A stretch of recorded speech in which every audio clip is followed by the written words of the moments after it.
Eh bien, c'est parti. Et mesdames, messieurs, je vous souhaite bienvenue sur le plateau TV du Media Lab de Cap-Nord Martinique. Le mercredi 22 novembre 2017, commune du nord du Media Lab est possible grâce à Image Production et sa Web TV, Martinique Nord TV, grâce au Centre national de la fonction publique territoriale de la Caisse d'allocation familiale, mais aussi grâce aux communes du Robert et de Saint-Pierre, sans oublier Open IT, partenaire de l'événement. C'est à l'occasion de la semaine de l'innovation publique que nous avons mis sur place cette émission avec divers acteurs liés à la transition digitale qui s'opère sur notre territoire. Nous en avons parlé un tout petit peu avec Madame Granville précédemment, ce plateau télé. Et la semaine de l'innovation publique, qu'est-ce que c'est ? C'est simplement une semaine qui permet la rencontre entre les citoyens que nous sommes, que vous êtes, avec les services de l'État, notamment les collectivités territoriales, et ici donc Cap-Nord Martinique. Il s'agit de montrer comment l'administration publique change, évolue et surtout se transforme pour permettre aux usagers que nous sommes, mais aussi aux acteurs qui opèrent au sein de ces administrations, de vivre pleinement avec les mutations et les nouveaux usages du XXIe siècle. Vous le constatez, il y a déjà des tablettes et des ordinateurs très récents sur la table. Ici, la communauté d'agglomération du pays Nord Martinique a lancé plusieurs chantiers de services liés à l'état civil, à la dématérialisation réglementaire et aussi à la modernisation de la gestion des métiers des collectivités. On va en parler dans quelques instants avec les différents intervenants. Ce qui nous intéresse aujourd'hui, c'est un chantier bien plus vaste, les services en ligne à tous les étages. En clair, tout sera accessible depuis son ordinateur, sa tablette, son smartphone, à condition d'avoir une connexion Internet, bien sûr. Au niveau de Cap-Nord, le portail famille est en cours de démarrage pour des communes pilotes et la gestion relations citoyennes devrait être lancée d'ici à la fin de cette année 2017. Nous allons donc discuter de cette transition digitale sur le nord de la Martinique, son impact, ses tenants et aboutissants, avec différents intervenants que je vais m'empresser de honneur. À ma droite, Madame Laura Litadier-Villet.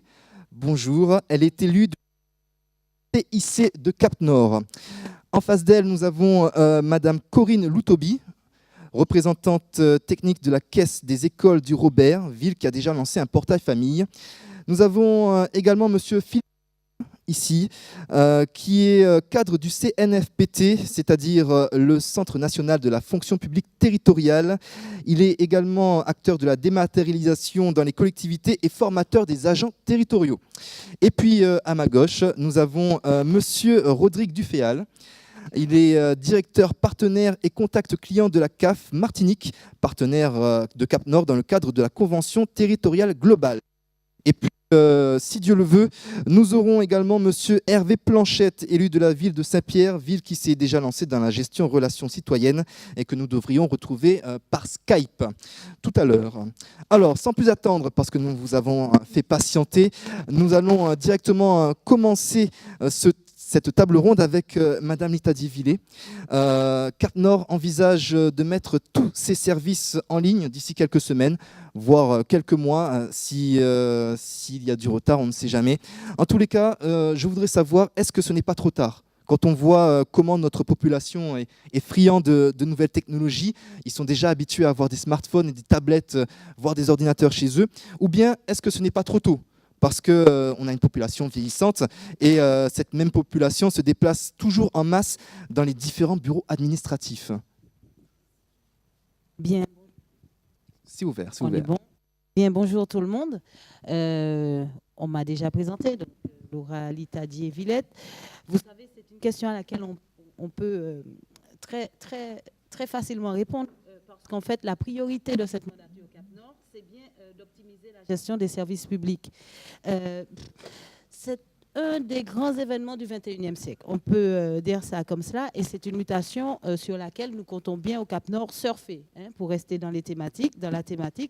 Donc on ira sur, on dira plutôt que nous comptons bien surfer dessus, et surtout nous essayons d'évoluer de la meilleure des façons. Donc dire que c'est dire que c'est trop tard, non. Mais dire que c'est notre tour, c'est à notre tour de le faire, oui. Donc, comme à notre tour, eh bien, on évoluant dans le meilleur des sens avec une e-collaboration et donc un projet Innor, on en a parlé avec Madame Granville, totalement défini et sur lequel nous essaierons comment dirais-je, de faire entrer un maximum d'usagers, d'aller vers une faisabilité concrète et puis surtout créer une espèce d'attractivité économique autour du territoire nord, puisque quelquefois nous sommes les grands oubliés. Donc cette fois, cette nouvelle mandature s'axe dessus et ces nouvelles technologies nous permettent une communication assez accrue, hein, vous le voyez aujourd'hui, cette population friande de ce type de comportement du territoire nord risque bien de se voir dans très peu de temps tout à fait satisfait.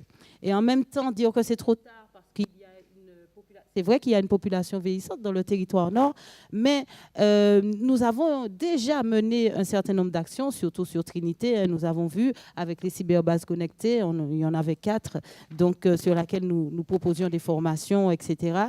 Donc nous essayons au mieux d'accentuer donc cette formation aux personnes un petit peu moins au fait des nouvelles technologies. Et je peux vous dire sincèrement que ça se passe très très bien, qu'on a de plus en plus de participants, d'usagers, jeunes ou moins jeunes, et que c'est une structure déjà bien ciblée. Le projet Innor et le travail continue et nous espérons fortement que tous les services en ligne seront pour tous les usagers assez rapidement. Est-ce que vous pouvez nous rappeler un petit peu ce que c'est que ce projet Innor ? Le projet Innor, en fait, c'est un projet global sur laquelle on va travailler sur plusieurs axes, 3 en l'occurrence, donc là, sur la e-citoyenneté.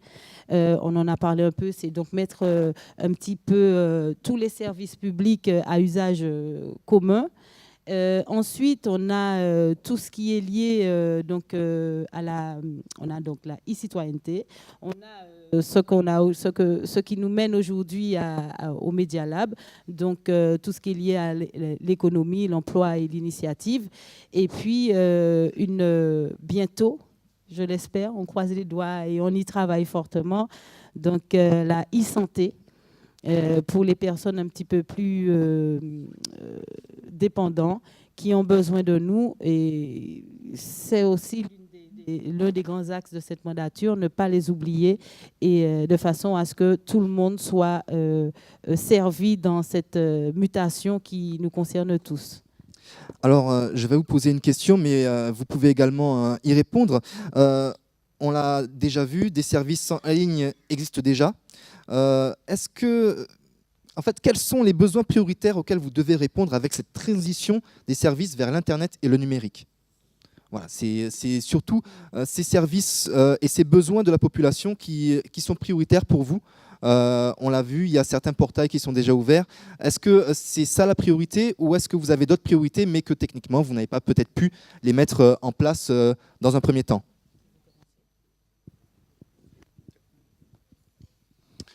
Bonjour, donc j'ai été présenté déjà, donc bel bonjour Cap Nord et bonjour tout le monde de la Martinique. Donc quelles sont les priorités ? Les priorités de Cap Nord, des habitants de Cap Nord sont les priorités des habitants de la Martinique. Et on va dire que c'est les mêmes besoins aussi que les habitants de la Lozère, de l'Aveyron ou de la Guadeloupe. J'ai été fortement impressionné par le modèle proposé par Cap Nord, un territoire en transition digitale. Et ce n'est pas simplement parler, je vois qu'il y a déjà des axes et des actions concrètes qui sont faites. Donc la CAF de la Martinique, bien évidemment, déploie aussi par le biais de son portail, le www.caf.fr, toute une série de services en ligne, mais on ne peut pas faire seul. Et si on doit le faire, c'est aussi parce qu'il y a d'autres acteurs qui s'associent. Donc le fait que le Cap Nord ait ce projet et ce plan de développement territorial et digital, ça veut dire que le service qui sera rendu aux habitants qui vont donc de Casse-Pile au Robert, en passant par les mornes et les campagnes, sera un service de qualité et d'excellence. C'est bon ? Alors, je vais me tourner vers Madame Loutobi. Vous êtes représentante technique de la Caisse des écoles du Robert, ville qui a déjà lancé un portail famille. Deux communes sont déjà dotées de services en ligne. On a parlé du Robert, on parle également de Saint-Pierre. J'aimerais savoir. Et j'aimerais surtout que vous nous expliquiez comment cela se passe concrètement sur le terrain, en quoi ça consiste, ces portails famille, comment ça fonctionne, et surtout quel est le retour de la population. D'accord. Alors, bonjour à tous. Oui, alors bonjour à tous. Je voudrais simplement préciser que je suis avec vous aujourd'hui à la demande du directeur de l'établissement, de la Caisse des écoles du Robert, Monsieur Christophe Barclay, qui n'a pas pu répondre donc à l'invitation puisque il doit en réalité honorer d'autres obligations. Donc, effectivement, chez nous à la Caisse des écoles,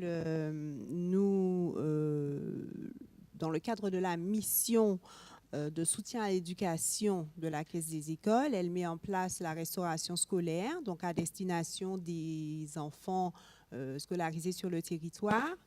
Elle propose également des accueils du matin et du soir, donc avant et après la classe, et puis également des accueils loisirs du mercredi, des petites et grandes vacances. Bon, pour faire un petit point sur ce que nous faisons.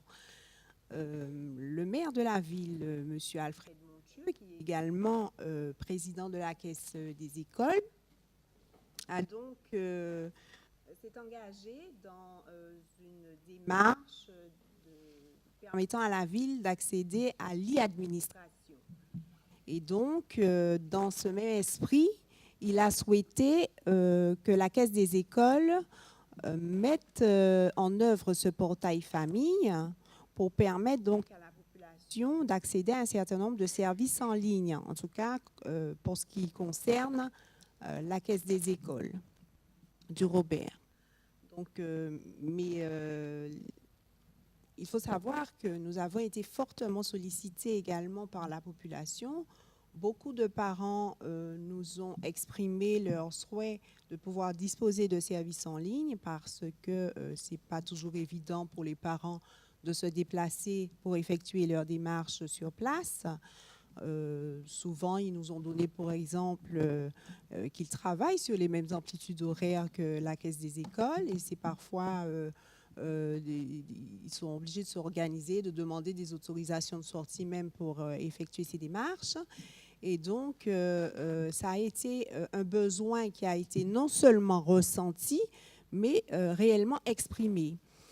D'un autre côté, de manière globale, nous avons effectivement entendu parler de la notion zéro papier depuis 2007, l'obligation pour les collectivités territoriales et leurs établissements de recevoir leurs factures en format électronique. Et ça, c'était à échéance du 1er janvier 2017. Et nous sommes aussi dans ce cadre-là. Nous sommes concernés. Nous sommes une caisse des écoles, donc nous disposons d'une régie de recettes. Donc, il y a de la manipulation de fonds publics dans les services. Et il faut savoir que le gouvernement a pour volonté de réduire, voire même stopper ce maniement de fonds publics dans les différentes administrations. Et donc, toutes ces raisons font que, en mettant en place ce portail, nous apportons des solutions qui sont en complet accord, en tout cas, avec ces décisions qui sont prises en haut lieu.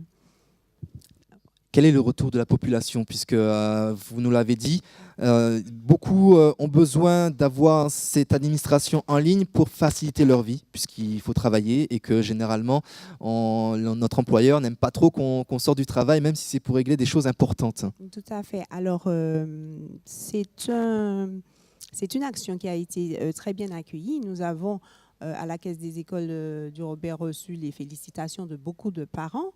Ils nous ont témoigné leur satisfaction, à la fois en direct et puis sur les réseaux sociaux. Mais je vous mentirais si je vous disais que tout va toujours bien.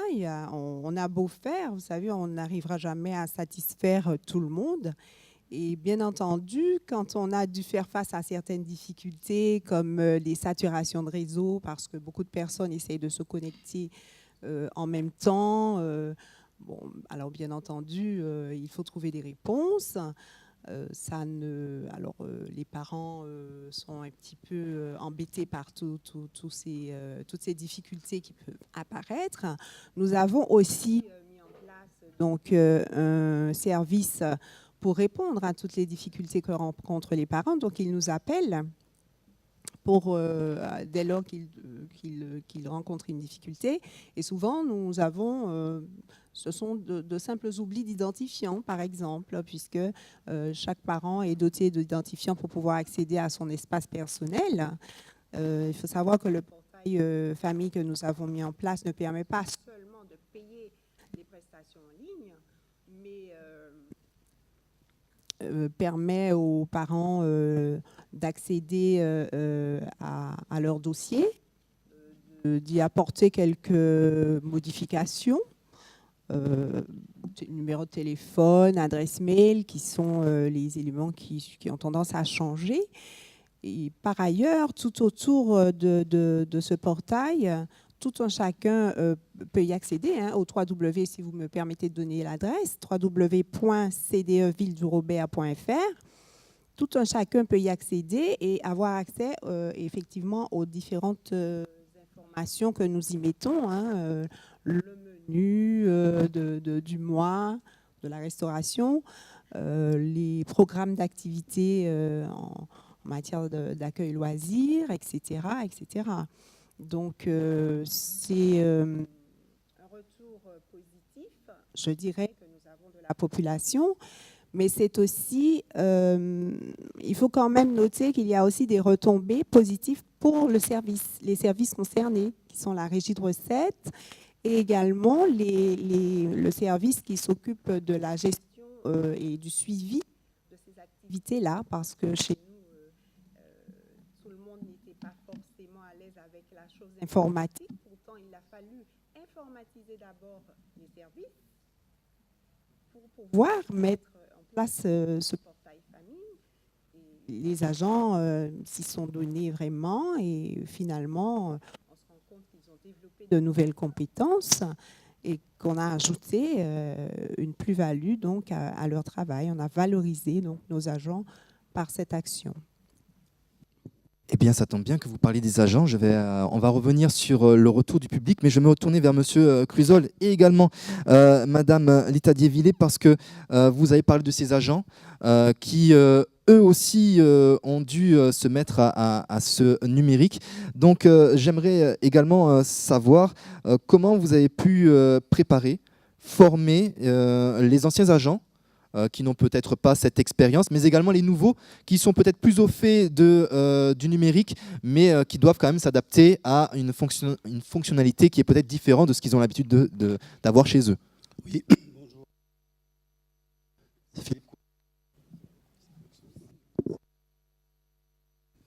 Donc Philippe Crouzol, je disais que je suis conseiller formation au CNFPT, m'occupant d'un certain nombre de domaines de formation, et aussi du développement du numérique, puisque nous sommes en train d'hybrider toutes nos formations. Donc à partir de 2018, 50% de nos formations seront mixtes, à distance et en présentiel.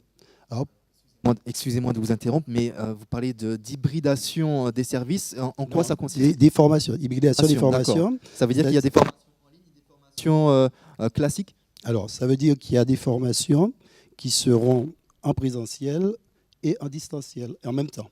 Donc, hybride, quoi. D'accord. Ça veut dire qu'il y en a qui vont pouvoir faire ces formations depuis chez eux et d'autres qui devront se présenter dans les lieux de formation. Non, pas exactement. Vous prenez une formation, un stage, dirons-nous, sur l'urbanisme. Les agents pourront suivre la formation via une plateforme et aussi pourront venir en formation présentielle et poursuivre cette formation. D'accord ? La formation sera mixte. Alors, je voulais rebondir un peu sur tout ce qui a été dit. Donc, tout à l'heure, vous avez parlé, vous avez demandé à madame si c'était pas trop tard. D'accord, c'était pas trop. Bon, ce n'est jamais trop tard, puisque là, nous passons au numérique et on ne pourra pas faire autrement. Mais ce que je voudrais dire, c'est que l'Europe elle-même a pris un grand retard sur le numérique, parce que l'Europe n'a pas de portail qui récupère toutes les informations comme les États-Unis et la Chine. Et là, dans ce domaine-là, dans quelques années, l'Europe risque de devenir une colonie numérique de la Chine et de la France et des États-Unis, pardon. Donc, vous avez le phénomène que vous connaissez, des GAFA, Google, Apple, Facebook et Amazon, qui récupèrent toutes les informations que nous mettons sur l'Internet, puisque maintenant, nous ne vivons pas avec Internet, nous vivons dans l'Internet. C'est-à-dire que je peux prendre une photo et envoyer tout de suite à quelqu'un qui est à des milliers de kilomètres. À l'heure actuelle, nous avons augmenté nos sens. Nous sommes nés avec 5 sens, mais avec l'Internet, nous avons des sens de plus. Nous avons un don d'ubiquité, puisque nous pouvons participer à des manifestations qui ne sont pas là où nous sommes, d'accord ? Donc, tous ces enjeux font qu'on ne peut pas effectivement écarter le numérique. Mais à mon avis, il faut changer nos modes d'organisation, parce que le numérique n'est qu'un outil. Et si nous restons avec une organisation hiérarchique, par exemple dans les collectivités et dans les entreprises, nous n'allons pas y arriver, parce que le numérique suppose du collaboratif. Et lorsque vous ne travaillez pas en mode collaboratif, si vous travaillez en mode hiérarchique, le numérique ne sert, dirons-nous, à rien. D'accord ? Donc, nous sommes dans une économie de partage. Nous sommes dans un monde où tout le monde a à peu près les mêmes informations.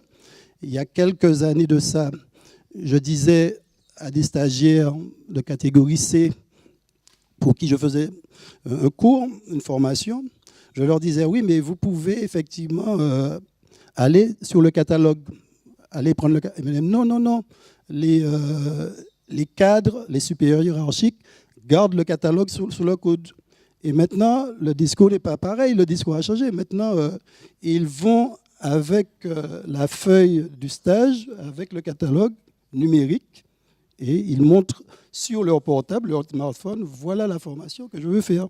Alors, tout ça est en train de changer, et nous avons encore des organisations hiérarchiques où ceux qui sont là-haut pensent qu'ils ont plus d'informations, plus de savoir que ceux qui sont bas.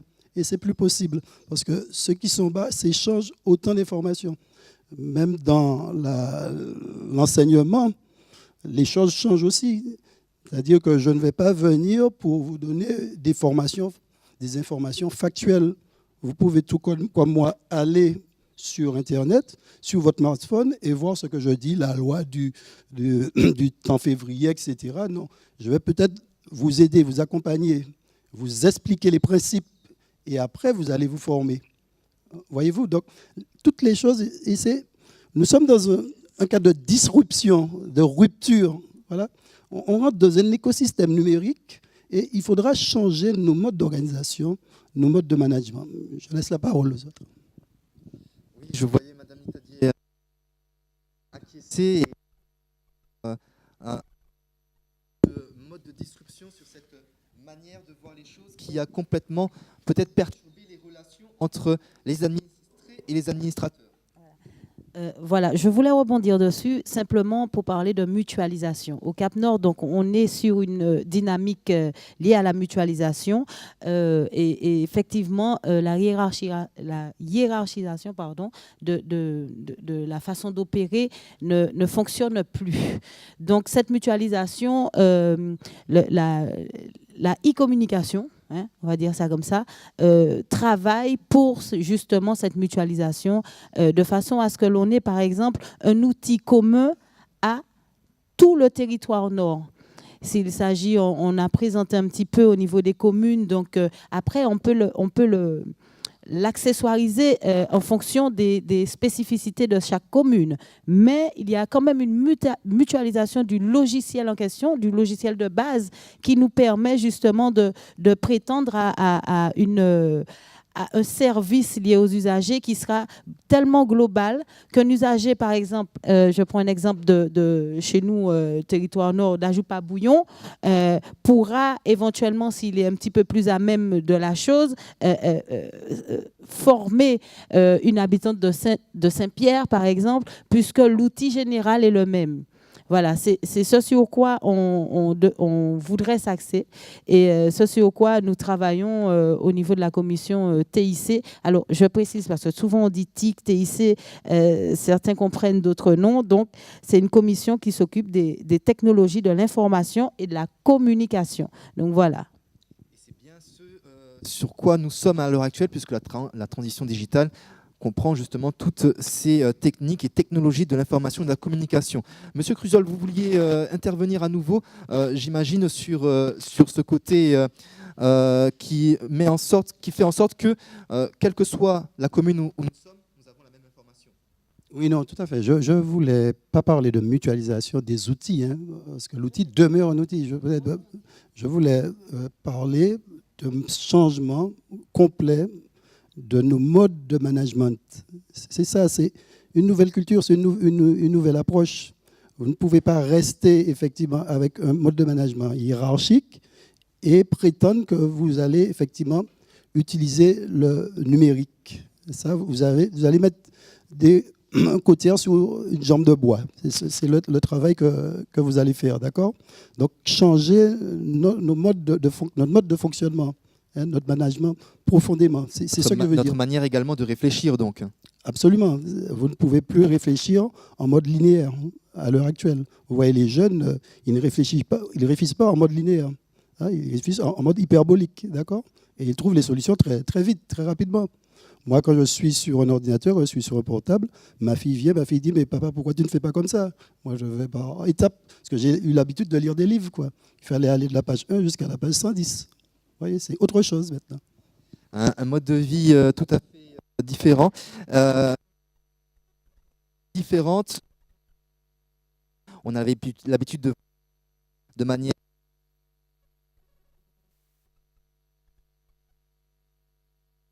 de manière diagonale. Je ne sais pas s'il y a un... Preuve que ça fait longtemps que je n'ai pas fait de mathématiques. Et s'il y a quelqu'un qui doit bien connaître ça, c'est puisque à la CAF, vous avez mis en ligne, vous êtes sur digitale depuis très très très longtemps. Et j'imagine qu'au sein même de la CAF et au sein même des accueils publics, avec le retour des publics, vous avez une grosse expérience là-dessus.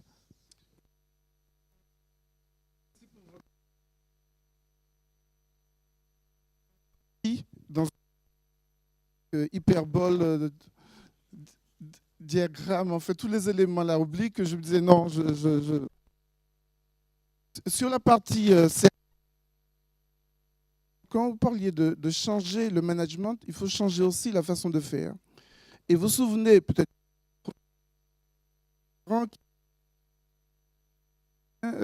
tes camarades puis quoi dit bon, on descendre la CAF.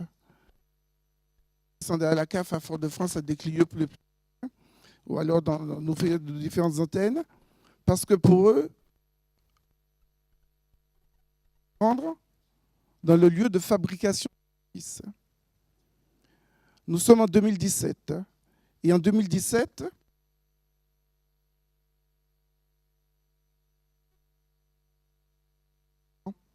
aux limites, aux frontières des 18 communes, parce que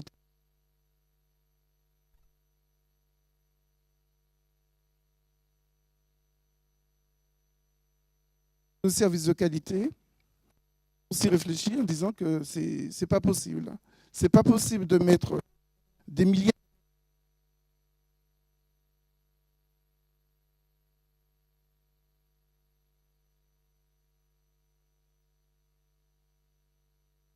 c'est pas simplement de la consultation, c'est aussi le service est fabriqué. Par exemple,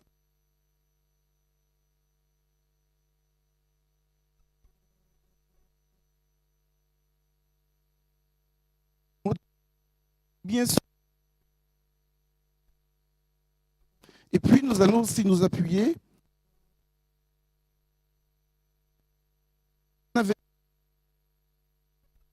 et c'est pas possible de faire.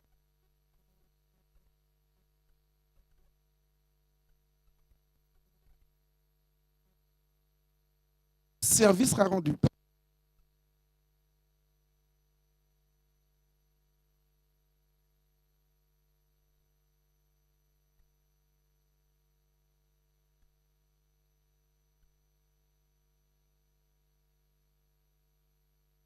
Vous ne pouvez pas le faire.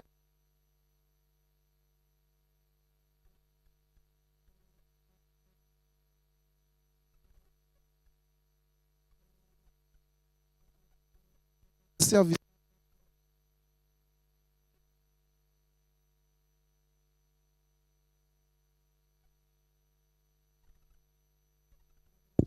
Oui, ça fonctionne, ne vous inquiétez pas. Au pire, on fera tourner le micro qui fonctionne le mieux. En tous les cas, je vais vous laisser la parole et j'espère également que Madame va pouvoir répondre à ma question parce qu'on parle de changement de mentalité, on parle de disruptivité, c'est-à-dire que beaucoup de changements se font dans notre manière de voir les services, mais de temps en temps, malgré qu'on s'y connaisse, malgré qu'on sache utiliser un smartphone, malgré qu'on ait l'habitude de se balader sur Internet et sur de nombreux sites Internet, on a quand même besoin de se déplacer pour résoudre tel ou tel problème parce qu'on n'a pas réussi à le faire et parce que le jeune de la cyberbase ou la personne qui nous a aidés n'a pas réussi à aller au fond des choses sur le site. Comment cela se passe au niveau de l'accueil? Est-ce que là aussi, il y a un changement de mentalité entre les personnes qui sont à l'accueil et qui doivent répondre au public qui se déplace, qui soit âgé, parce qu'on sait que ce ne sont pas toutes les personnes âgées, ce ne sont pas tous nos aînés qui arrivent à gérer Internet, même si certains y arrivent très très bien, même mieux que certains jeunes. Et même certains jeunes ont du mal parce que pour certains, et j'ai déjà eu ce genre de retour, ah ouais, le site il est compliqué, c'est dur, pour chercher quelque chose, il faut aller par-ci, par-là, je perds du temps, quelque chose que j'aurais pu faire en 5 minutes, je mets une demi-heure. Alors comment ça se passe au niveau du retour véritablement pour ceux qui se déplacent? Alors, je rebondis tout de suite sur l'aspect jeune et moins jeune par rapport à l'outil numérique. Parmi nos 500 jeunes, par rapport à notre expérience, hein, toujours à la Caisse des écoles du Robert, parmi nos 500 parents qui payent en ligne chaque mois, vous serez étonné de voir effectivement que ce ne sont pas forcément les plus jeunes qui ont choisi d'opter pour le paiement en ligne. Nous avons eu des exemples, des jeunes femmes de 30 ans hein, qui nous disent « Ah non, moi, jamais, je ne paierai en ligne. Non, non, je préfère me déplacer. » Bon, alors, effectivement, nous avons mis en place ce portail et il fallait adapter l'accueil sur place puisque nous nous rendons compte que beaucoup de personnes sont encore réticentes à utiliser le service en ligne. Pour ce faire, à côté donc, de ce service téléphonique dont je parlais tout à l'heure, pour toutes les personnes qui ont un souci et qui nous appellent et à qui nous apportons les solutions à leurs problèmes, en fait, nous avons aussi mis en place un service d'accueil avec des services civiques.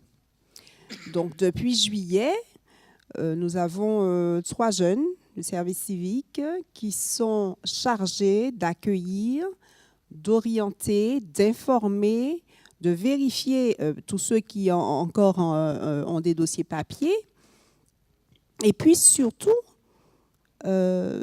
accompagner ces personnes dans la réalisation des démarches en ligne. Donc, ils leur montrent comment ça fonctionne. Voilà, c'est simple, vous faites comme ça. Et ça fonctionne. Et finalement, les personnes repartent satisfaites et ils recommencent chez eux le mois suivant. Donc, c'est un petit peu, on est déjà un petit peu dans l'évolution de ce qu'on a mis en place au départ, puisqu'on a dû réajuster, hein, puisque au départ, on n'avait pas forcément pensé au service civique, à un service d'accueil spécifique sur ce projet-là. Et ma foi, cela fonctionne. Voilà. Monsieur Duterre, votre retour. Juste pour compléter, donc c'est vrai que c'est un service qui est plébiscité. Nous avons fait une enquête au niveau donc des DOM et c'est ce service qui a été plébiscité par l'ensemble de nos clients locataires, la dématérialisation. La deuxième chose, c'est pour dire que les jeunes, lorsque vous sont sur le site Admission Post-Bac, ils n'ont pas le choix. Ils le font, ils ne se posent pas la question et personne ne pose la question, avez-vous le choix ou pas de le faire? La troisième chose, nous avons initié ce qu'on appelle des caravanes des droits. Et symboliquement, nous avons commencé par Cap Nord. Et symboliquement, nous avons commencé par le prêcheur. Vous voyez, donc là, on s'adapte aussi à ce territoire. Parce qu'il ne suffit pas de décréter, ils n'ont qu'à faire. Nous sommes conscients aussi qu'un certain nombre de personnes sont un petit peu en distance par rapport à cela. Donc, il faut faire preuve de pédagogie et d'adaptabilité. Et sur cette adaptabilité, nous avons aussi soutenu une initiative de Cap Nord, le bus numérique, donc, qui va être financé et connecté. À ce titre-là, notre espace, l'espace sud de la Martinique, a reçu un prix au Sénat, une médaille d'argent sur leur bus connecté. Le bus plus pour les usagers du Sud que nous avons contribué à financer avec d'autres partenaires. Donc vous voyez qu'il y a des éléments et en termes de modernité, la Martinique bouge. Nous allons mettre en place et aussi accompagner des initiatives associatives, puisqu'il n'y a pas forcément que les collectivités qui agissent. Il y a aussi des associations, je pense à l'association Aspire Plus, je pense au Point Service aux particuliers, je pense à la Croix-Rouge, je pense à un certain nombre d'acteurs qui sont sur le terrain et qui veulent, auparavant ils allaient avec des camionnettes délivrer des services, délivrer des flyers. Passez-moi votre papier, ils délivraient des flyers. Là, dans la modernité, on n'est plus en flyer. Donc ils vont aussi connecter leurs outils, ils vont passer dans les mornes et les campagnes, ils vont aller à Verrier, ils vont aller à Maniba, ils vont aller à Montbalais, ils vont aller dans les mornes et les campagnes pour justement accompagner ces familles-là, ou à Duchesne, au Robert, pour accompagner ces familles justement qui sont un petit peu réticentes. Nous n'avons pas le choix, il faut y aller résolument. Mais on n'y va pas en disant allez-y, et puis ni Tébé, ni monde qui pas qu'à aller, tout ça. Non, nous toute la malin, nous toute la péfeuille, on a simplement quelques hésitations en termes de savoir, mais je ne connais pas une personne qui n'a pas envie d'apprendre. Et même ceux qui sont un petit peu en retrait, on va les accompagner et on va focaliser pour ces personnes-là des CCAS. Ils vont changer leur cœur de métier sur ces pratiques-là, mais il faut que collectivement on y aille tous en ordre de bataille. Voilà. De très très bien dit. De toute façon, même nos parents, nos grands-parents sont sur WhatsApp à présent, donc ça va y aller. Alors, on m'a fait un petit signe parce que nous avons Monsieur Hervé Planchette, élu de la ville de Saint-Pierre, qui devrait être sur Skype à l'heure actuelle et que nous allons peut-être pouvoir entendre, si je ne me trompe pas, si j'ai bien compris quel signe m'a été donné. Ville qui s'est déjà lancée de GRC, il va pouvoir nous expliquer peut-être ce que ça consiste et quel est son retour de cette expérience et quelles sont les perspectives qu'il peut voir.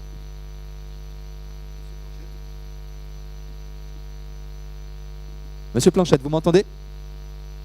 Oui, je vous entends. Bonjour. Nous entendons. Bonjour. Merci de nous accorder votre temps. Est-ce que vous pouvez nous parler de votre expérience de la ville de Saint-Pierre avec la gestion relations citoyennes? Et puis d'abord, qu'est-ce que c'est? Par contre, il y a un écho et je n'entends plus maintenant. Je vous entendais tout à l'heure, il est là maintenant. Peut-être parce qu'on a pour que tout le monde dans la salle puisse vous entendre.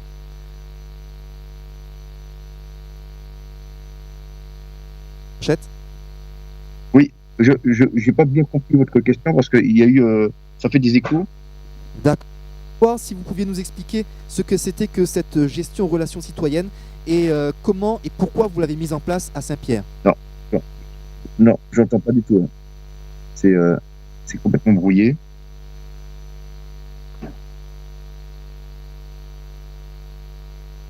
Sont éteints, il n'y a que le mien qui Alors, va vous parler.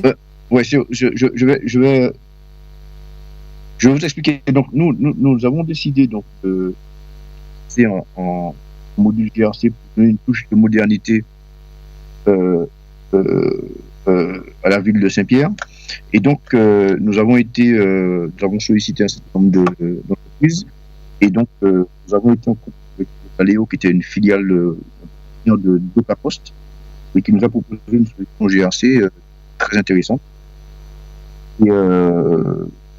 Et donc, nous avons mis en place cela avec support. On a quand même la chance d'avoir une cyberbase sur notre territoire, et donc avec les employés de la cyberbase, nous avons mis en place donc, cette GRC. Alors, comment ça se passe pour nous? Je dirais que pour le moment, ça se passe beaucoup, simplement pourquoi? Parce que de ce genre de situation, hein, donc nous sommes confrontés à deux phénomènes. En fait, ce sont des phénomènes qui sont liés à la conduite de changement. La conduite de changement qui, comme partout au niveau du personnel, donc il faut mettre en place, parce que derrière la GRC, il ne suffit pas d'avoir l'outil, il faut avoir derrière l'administration qui gère ce outil et qui l'utilise. Donc cette conduite de changement-là pour pouvoir impliquer le personnel et leur faire comprendre l'utilité et l'importance d'avoir un module comme ça. Mais la deuxième conduite de changement à laquelle nous avons été confrontés, n'est pas une particularité partout, c'est le changement d'attitude des administrés vis-à-vis de ce type d'outil. Nous avons mis cette GRC sur trois possibilités de différents. C'est d'abord de signaler ce qui est le problème d'éclairage public, ensuite de signaler des problèmes de dépôt d'ordures sauvages, ce qu'on a mis en test en premier, et ensuite les demandes d'état civil, hein, d'extrait de naissance. Et le plus souvent, ce qui est utilisé, c'est les demandes d'extrait d'acte de naissance, par exemple, par les Pirotins qui sont hors de Saint-Pierre. Et c'est le plus souvent ce modèle-là que la GRC chez nous. Les gens préfèrent encore venir voir les services techniques pour dire voilà, l'ampoule n'allume pas.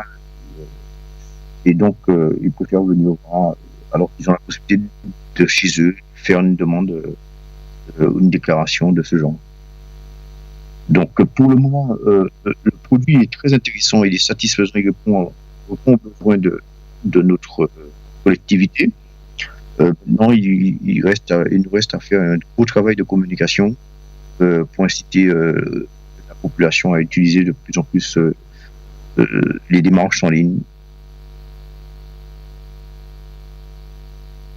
Merci beaucoup du temps que vous nous avez accordé. Nous allons écourter là un peu votre intervention parce que la connexion est très mauvaise et nous avons eu du mal à comprendre tout ce que vous nous partagiez. En tous les cas, merci encore du temps que vous nous avez accordé. Vous n'étiez pas sur place, mais ça nous aurait permis de rebondir en tous les cas. Quelque chose que Madame Granville nous a évoqué avant la mise en place. C'est véritablement la connexion Internet. On a besoin d'une bonne connexion Internet malgré tout pour pouvoir utiliser tous ces services en ligne. Et il faut avouer que dans certains endroits, on peut avoir la 3G, on se déplace d'un mètre et puis on se retrouve avec une très mauvaise connexion. Donc quand on a envie de se connecter sur un site quel qu'il soit, c'est un petit peu dur. Nous aborderons peut-être ce sujet-là, mais avant cela, je voulais revenir un petit peu sur cet aspect usager et surtout demander à M. Cruzol, puisqu'il est également formateur des agents territoriaux, comment ça se passe au niveau des agents administratifs.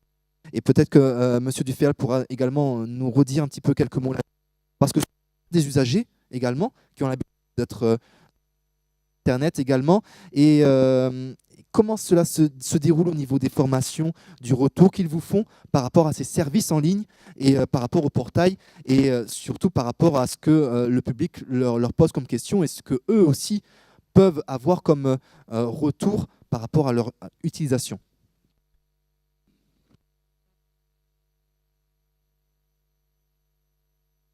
les agents de la filière administrative, animation, sportive, technique.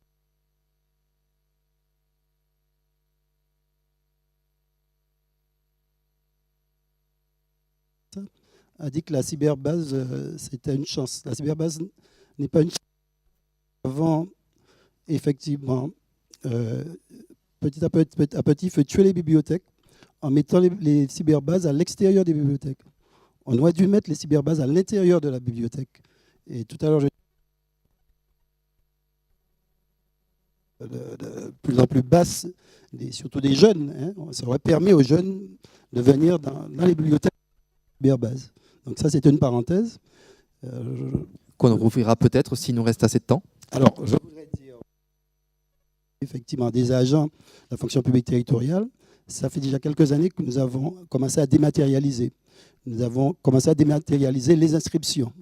D'accord ? Donc, les inscriptions se passent en ligne depuis déjà plus de 3 ou 4 ans. Et certaines collectivités ont même la possibilité de se préinscrire.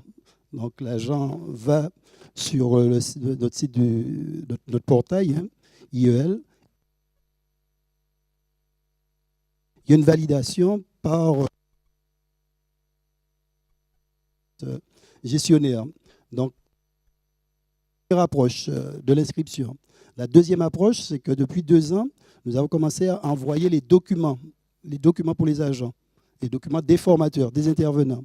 Lorsqu'un intervenant réalise une formation, va animer une formation, on lui demande ces documents et lui, il nous l'envoie par mail et on met à disposition des agents la formation.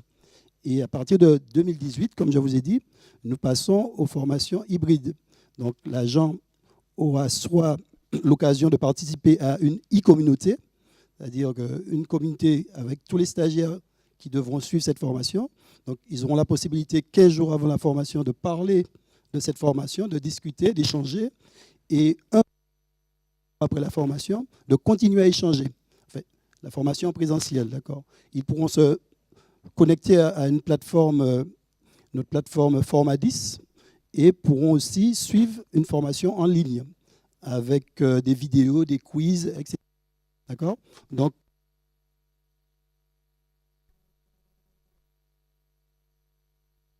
dans beaucoup de collectivités, il y a quelquefois des réticences à laisser un agent se connecter, hein, ou à travailler dans la collectivité, alors que ça fait partie effectivement du droit de l'agent à la formation, la possibilité d'avoir un aménagement en temps et un aménagement en espace pour pouvoir se former au sein.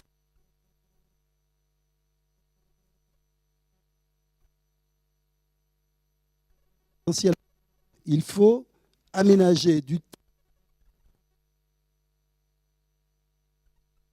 au sein de la collectivité, les formations à distance technique. On se rend compte souvent qu'ils n'ont pas d'adresse à leur envoyer directement des informations. Alors, il y a des agents qui arrivent, les convocations, on les a remis le jour. Et je reprends tout un changement de mentalité, d'accord, à avoir. Parce que le numérique ne va servir. Donc, pour terminer, je dirais que nous déployons ces formations à distance, hein, en 2018. Comment ça va se passer, mais nous sommes là aussi pour accompagner les collectivités. Nous irons dans les collectivités et nous accompagnerons les services formation de ces collectivités. Nous avons d'ailleurs, par la présentation du catalogue, à sensibiliser les directeurs des ressources humaines, les services formation à cette nouvelle donne. D'accord. En tous les cas, j'imagine qu'il y a quelqu'un à votre gauche qui a dû vous écouter avec qui a été tout oui, avec une très grande attention, puisque Madame Litadier-Villet, je le rappelle, est élue à la commission TIC de Cap-Nord, les technologies de l'information et de la communication. Et moi, j'avais une question, et je pense que vous allez pouvoir en profiter pour rebondir sur ce que Monsieur Cruzol a dit, à savoir ce changement des mentalités. Parce que c'est bien beau de fournir des tablettes, des ordinateurs, de faire une une transition dans le digital, mais il y a également des questions de morale qu'on ne met souvent pas assez souvent sur la table. Monsieur Cruzol a déjà commencé à donner 2-3 coups de pied dans la fourmilière en parlant des GAFA notamment, puisque quand on fournit des tablettes, il n'y a pas forcément 50 fournisseurs qui sont sur le marché en tous les cas, et surtout différents systèmes d'exploitation. Si vous ne savez pas ce que c'est, eh bien c'est simple, c'est Android, c'est iOS, c'est Windows, et donc forcément c'est Microsoft, c'est Google, ou bien c'est Apple. Et il y a encore une alternative dont on ne parle pas assez, c'est souvent tout ce qu'on appelle les services open source, libres de droit, qui demandent un autre apprentissage. Et je pense que si nos camarades d'OpenIT étaient là, ils nous en parleraient un petit peu plus longuement. J'imagine qu'au niveau des choix à faire, moraux également, c'est un véritable casse-tête pour Cap Nord, parce qu'il y a peut-être des engagements de l'État, peut-être qu'il y a des décisions, il y a des habitudes à changer. Et comme M. Cruzol peut-être l'a peut-être signifié entre guillemets, il y a des habitudes à changer.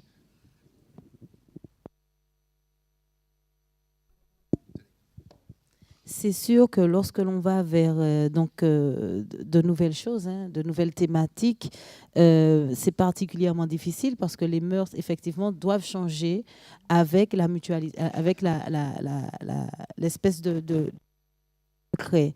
Ce n'est jamais facile. Mais au Cap Nord, par exemple, on a effectivement commencé par se servir soi-même, servir soi-même, c'est-à-dire qu'il faut d'abord faire participer les personnes, les personnes qui pourront par la suite former d'autres, donc en l'occurrence ici les élus, ou du moins 91% des élus du Cap Nord donc, sont dotés des outils afin d'aller vers justement la e-communication.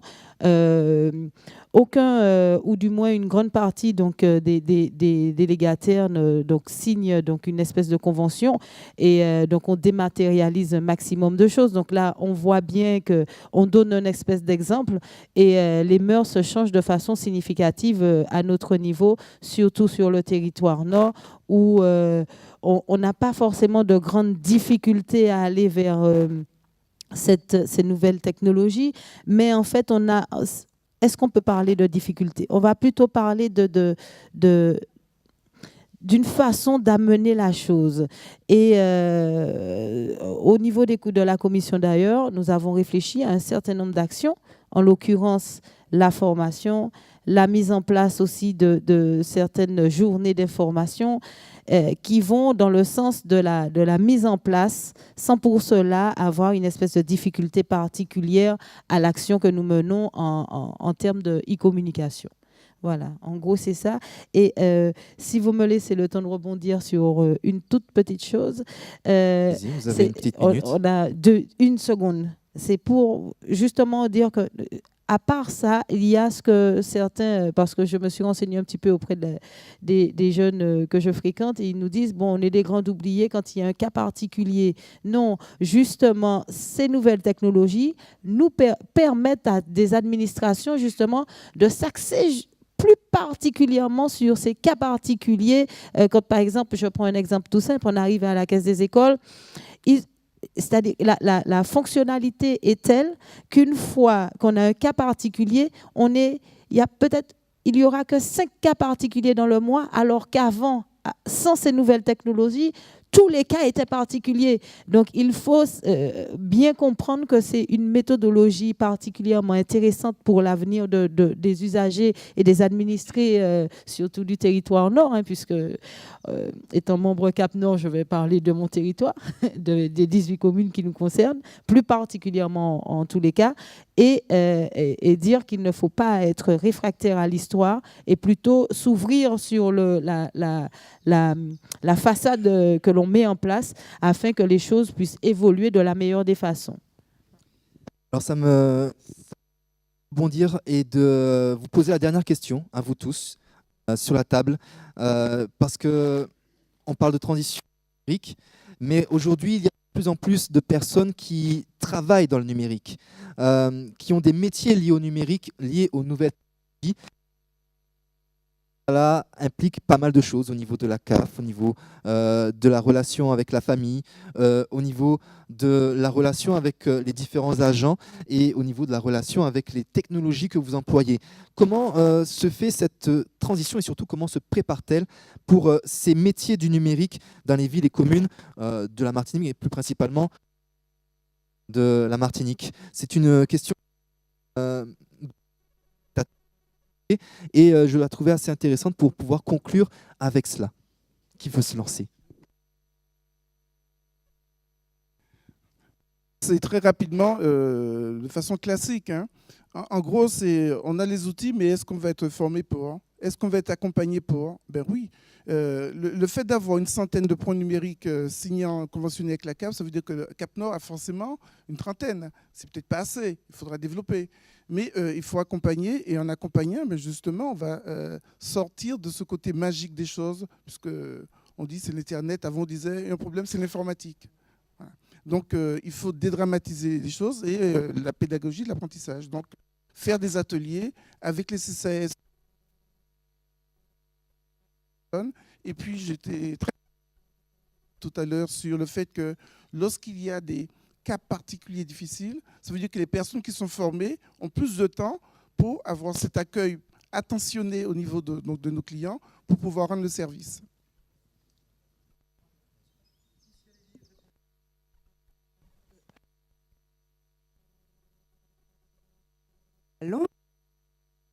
Simplement, je dirais que je crois qu'il y a deux mots d'ordre hein, dans ce contexte du numérique.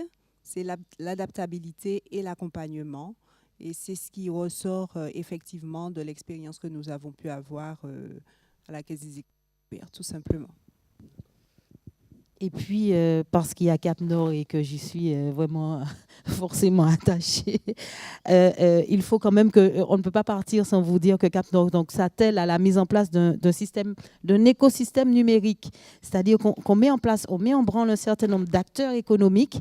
Hein. On a justement 3 pépinières d'entreprises. Ce sont des structures numériques qui se mettent en place, etc. Et l'entreprise peut choisir soit 1, 2 ou 3 bureaux dans le cadre de ces pépinières-là et puis partir sur, c'est un mot très à la mode, hein, la start-up. Et là, on va parler de start-up numérique pour pouvoir donc créer une espèce d'attractivité économique liée à cette transition justement qui permettra j'en suis sûre, de créer justement une dynamique, une vague d'emplois liés au numérique qui pourront vraiment, je pense, intéresser beaucoup d'entre nous. Avec le Media Lab, on voit comment les jeunes qui sont avec nous, qui filment, etc., sont intéressés par le phénomène. Hein. En 3 jours, on voit un petit peu la qualité des vidéos, etc. Donc, on parle justement d'écosystème. Alors, je vous incite à aller sur les sites pour la French Tech. Vous verrez un petit peu comment ça fonctionne, surtout pour les plus jeunes, qu'ils voient un petit peu qu'il y a des métiers d'avenir dans le numérique, etc. Et surtout, d'aller sur les sites de Cap Nord, parce qu'il y a des projets, il y a des initiatives qui se mettent en place avec la commission TIC et qui pourront intéresser un certain nombre de personnes, en l'occurrence le e-lab sur lequel j'ai une pensée particulière. Voilà. Donc, vous avez abordé la question de l'emploi, vous avez abordé la question du numérique. Mais il faudrait aussi aborder, à l'heure actuelle, la question de l'intelligence artificielle. Nous sommes confrontés, à l'heure actuelle, à ce problème de l'intelligence artificielle qui est en train de concurrencer les travailleurs très formés hein, dans leur métier. Vous savez que, bien sûr, dans quelques années, il n'existera plus de conducteurs, de chauffeurs, mais les cancérologues, les radiologues aussi devront revoir leur métier parce que l'intelligence artificielle fait mieux qu'à l'heure actuelle. Et il y a 3 semaines, il y a quelque chose qui s'est passé, c'est que l'ordinateur AlphaGo version 2 a battu le AlphaGo numéro 1. Pour résumer, c'est en 2015, on a mis en place un programme informatique pour jouer au jeu de Go. Alors, vous savez que le jeu de Go, il y a de l'intuition. C'est un peu plus compliqué que le jeu d'échecs. Et pour ce AlphaGo 1, on avait mis toutes les possibilités, tous les coups joués par les plus grands joueurs. Ce sont des Chinois. Et l'AlphaGo 1 en 2015 a battu les plus grands joueurs chinois. Et l'AlphaGo 1 avait toutes les possibilités. Et il y a 3 semaines, la version 2, à qui simplement on a donné les règles, on n'a pas introduit toutes les possibilités, a battu la version 1. Donc, vous voyez un petit peu dans quel monde nous sommes rentrés, d'accord? Donc, les métiers du numérique, oui, d'accord, mais les métiers qui vont concurrencer l'intelligence artificielle, qui seront concurrencés par l'intelligence artificielle, vont disparaître. Ils vont tous disparaître. C'est-à-dire que le métier de ramasser des feuilles dans une cour ne va pas disparaître, pourtant ce n'est pas un métier spécialisé, parce que les robots qui pourraient ramasser des feuilles dans une cour coûtent trop cher. Donc, ça sera mieux de payer quelqu'un à le faire, d'accord? Mais tous les métiers qui sont même au niveau du code, parce que là, la grande mode, c'est de former les jeunes au code informatique. Mais il y a des programmes informatiques qui programment des programmes informatiques, d'accord? L'intelligence artificielle programme l'intelligence artificielle maintenant. Donc, il nous faudra des programmeurs, il nous faudra des gens qui ont un grand niveau culturel pour pouvoir concurrencer cette intelligence artificielle. Donc, nous sommes effectivement, à l'heure actuelle, au niveau mondial, au niveau international, et ça concerne aussi Cap Nord, nous sommes sur un challenge et nous devons effectivement voir comment orienter nos jeunes, comment orienter les moins jeunes sur de la culture générale, sur de l'apprentissage des humanités et surtout sur de la réflexivité. On doit apprendre à réfléchir, ne pas diffuser par exemple sur WhatsApp n'importe quoi.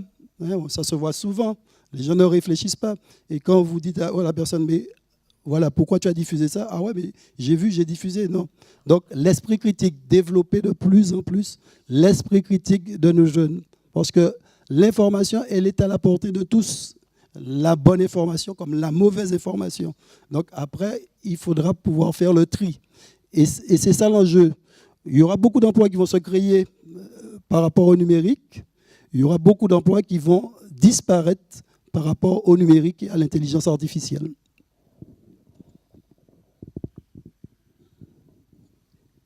Eh bien, merci, Monsieur Cruzol, de nous avoir rappelé ça. C'est quelque chose auquel j'adhère totalement. Nous sommes véritablement dans une transition digitale en Martinique, mais également dans nos esprits, dans le monde entier. Vous le constatez tous les jours. Et j'espère que vous allez continuer à vous battre pour que nos valeurs, car c'est ça aussi qui est très important, continuent de perdurer. Voilà pour ce plateau télé organisé par le Media Lab. J'espère que vous avez passé un agréable moment avec nous. Si vous êtes ici au Marigot, ça continue avec un petit événement pour les jeunes qui ont participé à ce Media Lab, puisqu'ils vont recevoir une attestation Media Lab pour avoir participé à ce chantier d'insertion numérique, car c'est ça également le Media Lab. À très bientôt.